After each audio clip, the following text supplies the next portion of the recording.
Começa agora Descobrindo a Revista Espírita. Os fatos, os fenômenos, as análises que auxiliaram Allan Kardec a consolidar os alicerces do Espiritismo. Descobrindo a Revista Espírita. Pesquisa e apresentação, Luiz Armando de Freitas Ferreira.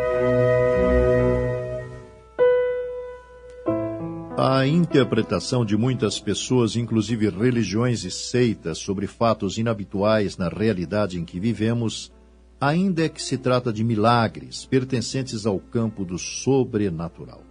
Os fenômenos que deram origem ao Espiritismo não poderiam escapar a essa rotulagem. A doutrina espírita, contudo, veio para explicar e desmistificar essa classificação, fruto do desconhecimento ou mesmo da ausência de interesse em análises e investigações mais profundas. A propósito da questão, Allan Kardec emitiu sua opinião no número de janeiro de 1862 da Revista Espírita, analisando o artigo incluído na edição anterior de sua publicação, assinada por um intelectual de nome Guizot.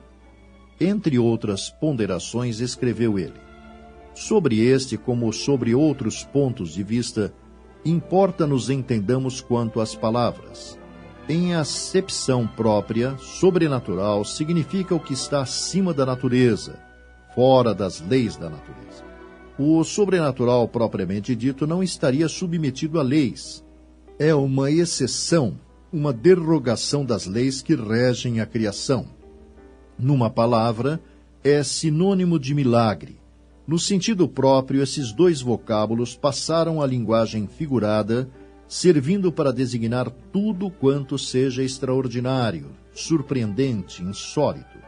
De uma coisa que causa admiração, disse que é miraculosa, como se diz que uma grande extensão é incomensurável, de um grande número que é incalculável, ou de uma longa duração que é eterna, muito embora, a rigor, possam ser medidas, calculadas e previsto em um termo a última. Pela mesma razão, qualifica-se de sobrenatural aquilo que à primeira vista parece sair dos limites do possível. O vulgo é sempre levado a tomar o vocábulo ao pé da letra naquilo que não compreende. Se por tal se entende tudo quanto se afaste das causas conhecidas, está bem. Mas então o vocábulo não tem mais sentido preciso, porque aquilo que era sobrenatural ontem já não é hoje. Quantas coisas outrora, como tal consideradas, não fez a ciência entrar no domínio das leis naturais. Apesar dos progressos que temos feito, podemos vangloriar-nos de conhecer todos os segredos de Deus? Já nos disse a natureza a última palavra sobre todas as coisas? Não temos desmentidos diários a essa pretensão? Se, pois, aquilo que ontem era sobrenatural, hoje não o é, podemos inferir que o sobrenatural de hoje deixará de sê-lo amanhã. Para nós, tomamos o vocábulo sobrenatural no seu mais absoluto sentido próprio, isto é, para designar todo o fenômeno contrário às leis da natureza.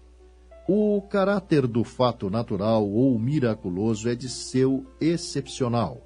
Desde que se repete, é porque está submetido a uma lei conhecida ou não e entra na ordem geral. Se restringirmos a natureza ao mundo material visível, é evidente que as coisas do mundo invisível serão sobrenaturais. Mas, estando também o mundo invisível submetido a leis, parece-nos mais lógico definir a natureza como o conjunto das obras da criação, regidas pelas leis imutáveis da divindade. Se, como o demonstra o Espiritismo, o mundo invisível é uma das forças, um dos poderes reagentes sobre a matéria, representa um papel importante na natureza. Por esta razão, os fenômenos espíritas para nós nem são sobrenaturais, nem maravilhosos ou miraculosos, de onde se vê que, longe de ser ampliado o círculo do maravilhoso, o Espiritismo tende a restringi-lo e fazê-lo desaparecer. O Sr. Guizot parte do princípio de que todas as religiões se fundam no sobrenatural. Isto é certo se entendermos como tal aquilo que se não compreende.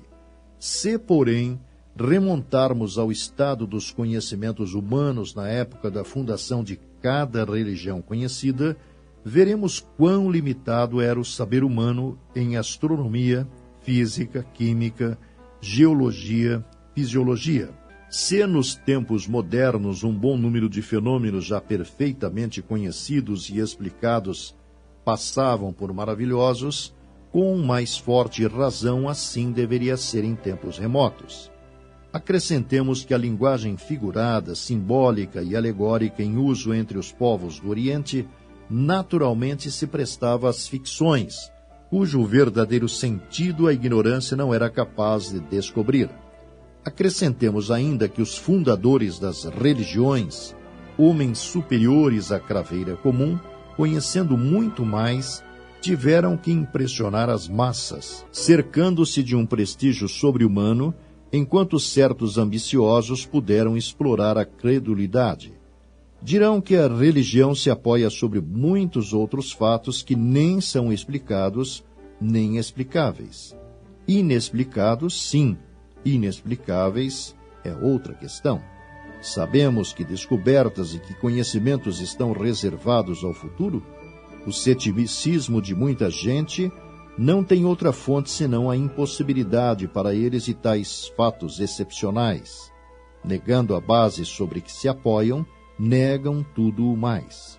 Prove-se-lhes a possibilidade e a realidade de tais fatos, reproduzam-nos aos seus olhos e serão forçados a acreditar.